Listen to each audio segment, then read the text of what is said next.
Inspiring interviews with today's top landlords. This is the Rental Income Podcast. And now, Dan Lane. A lot of people get started buying rental properties by taking the house that they're living in and turning it into a rental. Eric, do you think that's a good idea?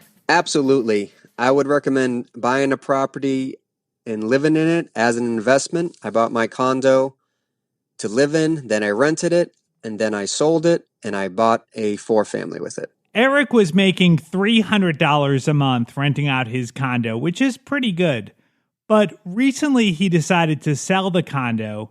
He took his equity and he used it to buy a 4-unit building. That 4-unit building is making him $1,200 a month. So all he did was move his money from one property to another, and he's making way more money.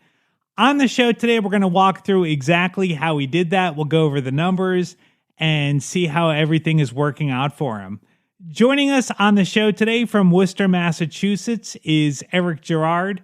We'll take a really quick break to thank our sponsors. We'll come right back and we'll talk to Eric. Whether you've been buying rental properties for years or you're looking to buy your very first rental property, the very first thing you want to do before you go out and find a great deal is to figure out your financing. The lender that I recommend is Chaley Ridge from Ridge Lending Group. She's a nationwide lender, and her specialty is helping investors finance rental properties. Chaley has a special limited time offer just for our listeners. She will pay for your appraisal up to $500 when you close a loan with her. Just mention you heard about this on the Rental Income Podcast. If you want more details or if you're ready to get started today, just go to ridgelendinggroup.com. That's RIDGE lendinggroup.com.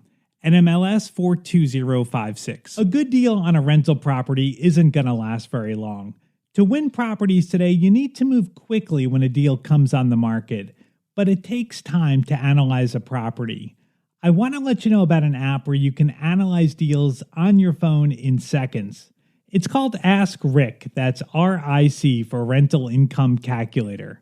You can analyze a deal with the push of a button. You can figure out the rent, your mortgage payment, your expenses, and figure out the cash flow.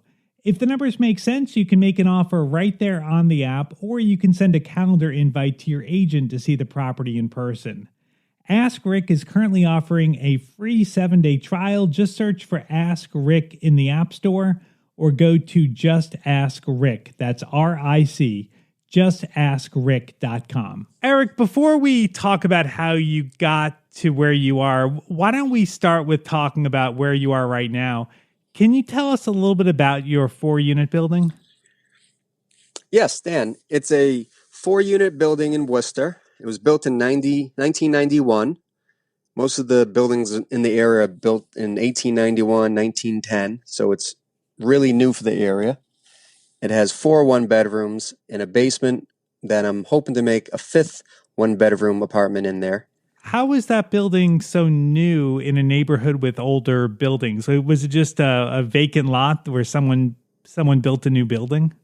It's exactly what happened. There was a vacant lot, and I think it might have been foreclosed on, or the city of Worcester owned it, and the seller bought the land and then built the house on top of it in 1991. Okay. Wow, that's awesome. A brand new building, or newer building.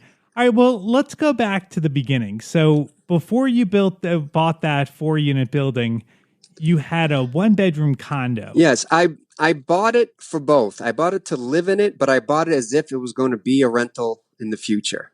Okay. So when I buy property, even the house I live in, I think about what's the cap rate? What's the rough cap rate of this property? So when I bought the 1-bedroom condo in East Boston, it was about 8.5% cap rate. So I said, I should definitely buy this. This is going to be a lot cheaper than renting. So that's how I decided to buy that condo. Okay, so you figured, I'm going to buy this property. I'm going to live here for a few years, and then I'll move up and turn that first property into a rental. Exactly. Now, when you were getting started, how much money did it take to buy that property? It actually only took $6,000 out of pocket. 6,000. Okay. So did you was that like an FHA loan or something, or how did you get in for so little money? So it was a conventional loan, 5% down, but I was a real estate broker then, still a real estate broker, as opposed to a salesperson. So I got the full commission, which was 2% of the sales price, and I also had the seller pay $4,500 in closing costs. So with those two credits, it reduced the amount of money out of my pocket to $6,000. Oh, wow. Okay. So you were able to apply the commission to the down payment? Yes, at that time I could do it. I've tried it after that, and I've had the lenders say it's not possible.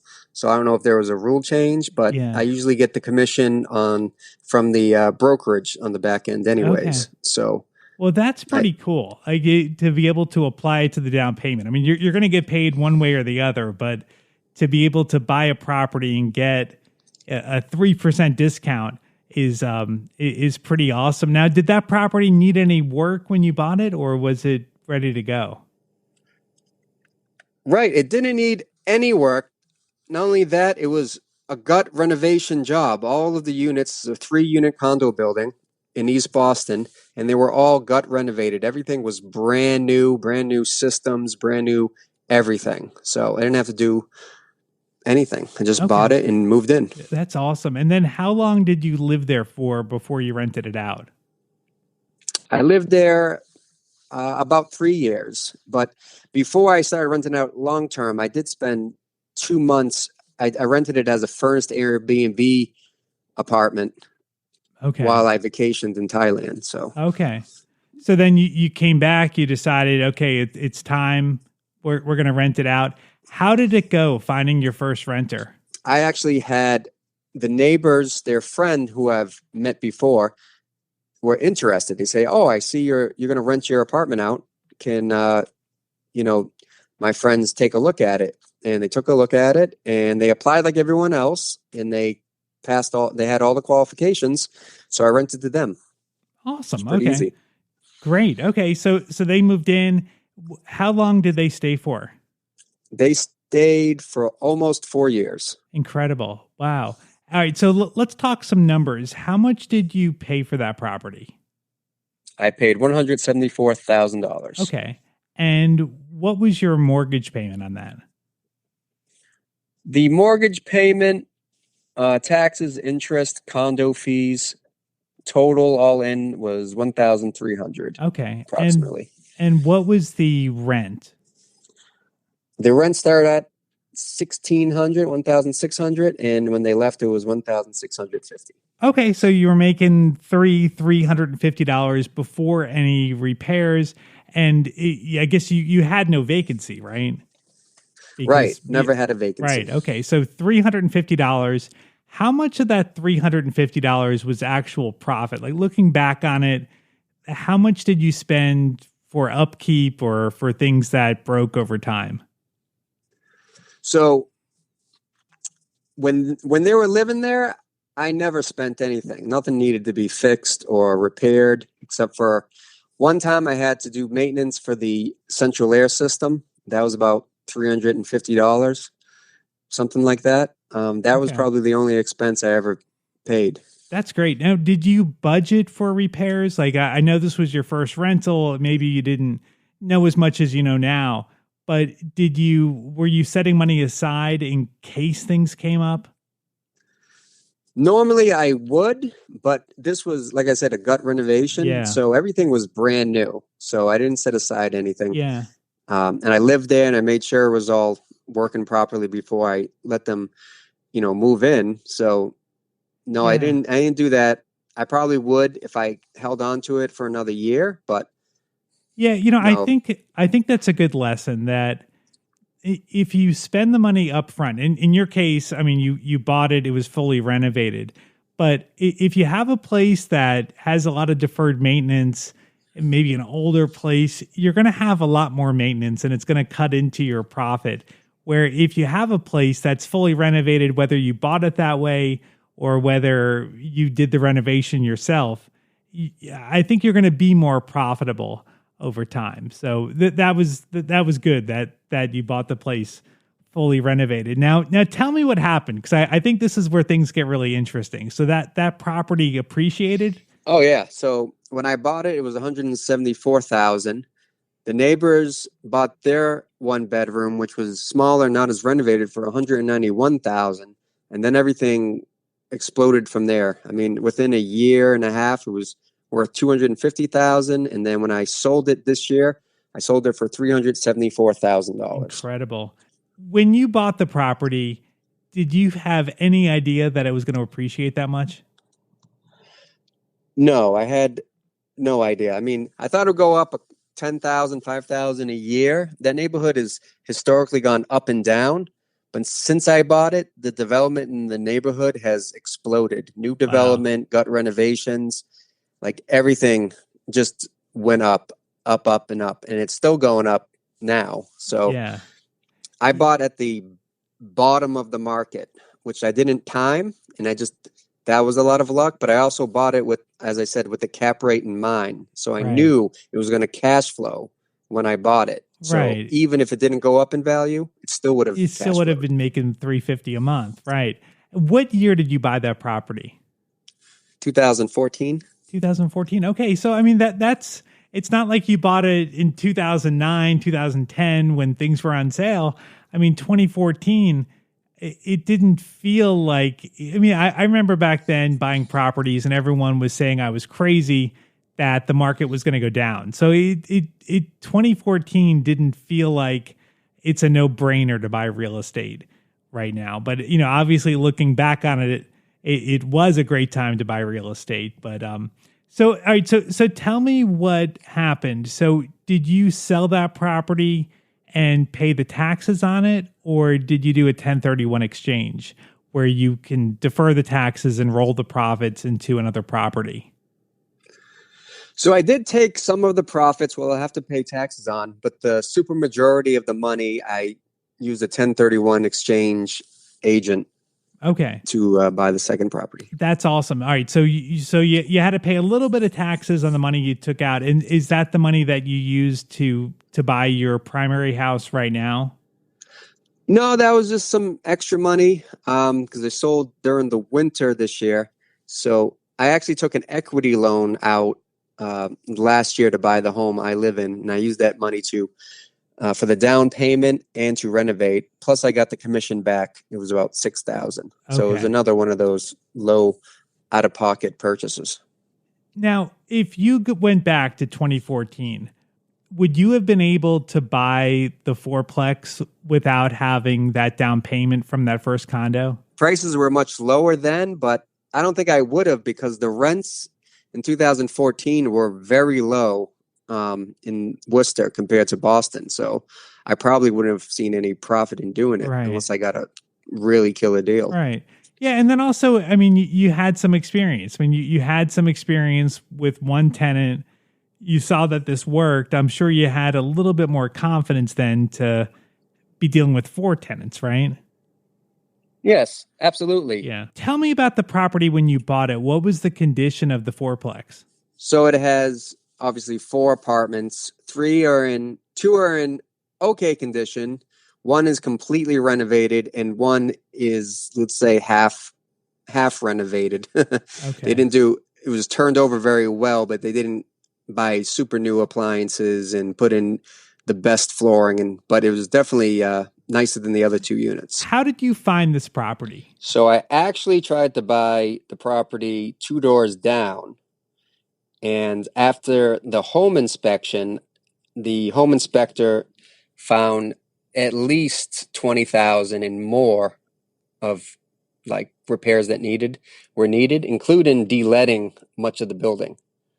So I decided to expand my search to a 4-family, different sizes, etc. And I saw this one 2 doors down that was built in 1991. So I saw it that day. I love it. All right. Well, let's talk some numbers on the 4 unit. So what did you pay for the property?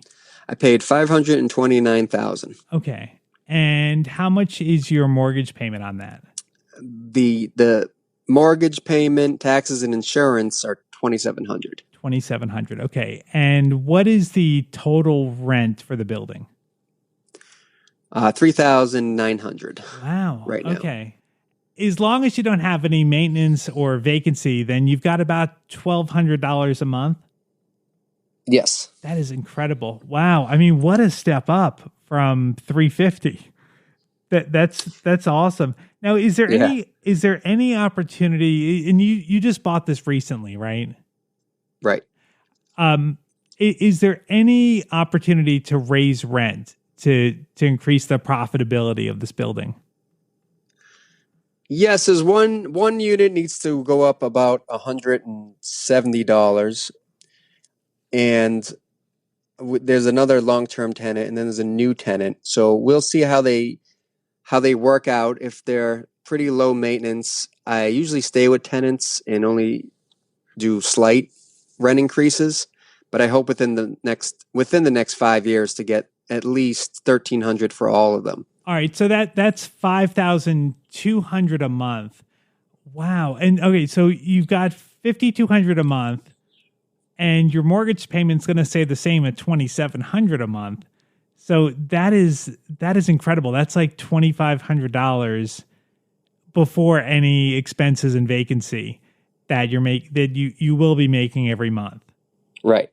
Wow, that is a really huge step up. I mean, that makes so much sense to sell that condo and to have this building. I mean, you're making just a ridiculous amount of money off this. Oh, I was going to say, and I have plans to turn the basement into a 5th unit. Now, with your tenants that are in there right now, how long do you think it'll take before you can get it up to $5,200 a month? I think within the next 5 years. I like to say 5 years, but I think within a few years, probably. Rents are just so much higher, and they keep going up, and I have to, keep with the building and pay bills, and I can't have everyone's rent stay at like 2010 rates. Right. You've got some pretty interesting plans on what you're going to do with this $2,500 a month. Tell me about your wife and your traveling that you're going to do to Thailand. Yes, my wife's from Thailand, and that's where I met her, and I spent a lot of time there in the past using the rental income from the condo to pay for my expenses. So we have plans to buy more real estate investments and use the cash flow so that we could either live in Thailand from the cash flow or half the year live there, hopefully after all this COVID stuff is over. Yeah. So that's the plan within the next 5 to 10 years. Thailand's pretty cheap, right? Right. You get a lot more for your money, a lot more. So living a Western lifestyle, it's more expensive than some of the travel blogs will have you believe. You really can't live off about $800 a month unless you live very, very, very frugally. If you want to live comfortably, even as a single person, you're going to spend $1,500, which is still not that much. Right. I think if Eric can find a few more deals like this, he'll be spending a lot more time traveling. If anybody is investing in the Worcester, Massachusetts area and you're looking for a realtor, Eric would be happy to talk to you. I've got his contact information on the website. You can find it at rentalincomepodcast.com/episode 330.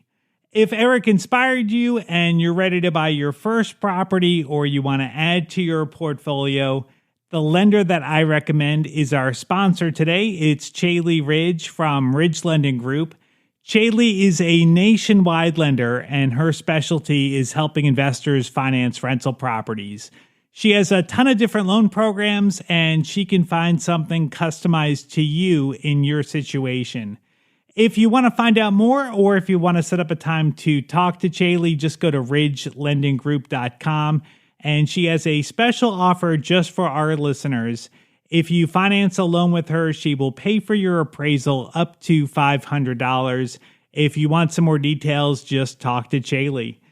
Thank you so much for tuning into the podcast today. If this is your first time here, make sure you subscribe. We have new interviews every single Tuesday. And if you subscribe, you'll get notified as soon as the episodes come out. My name is Dan Lane, and this has been the Rental Income Podcast.